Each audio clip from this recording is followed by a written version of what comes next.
তুমি কাছে না থাকলে বুকের ভিতরে হুল্লোড় করে ঢুকে পড়ে একটা ভিখিরির স্বভাব।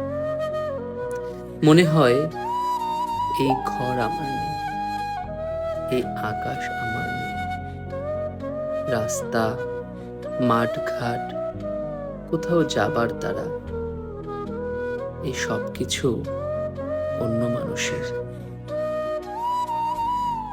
তুমি কাছে না থাকলে ৭ জনমের অন্ধকার নিয়ে লাফিয়ে আসে রাত।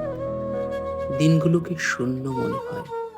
মনে হয় এই ব্যস্ত জনপদ, এই হকারের মতো চাঁদ, ট্রেনে ছেড়ে যাওয়া প্ল্যাটফর্ম, মানুষের জিজ্ঞাসার শব্দ, এরা সব একটা খুনে।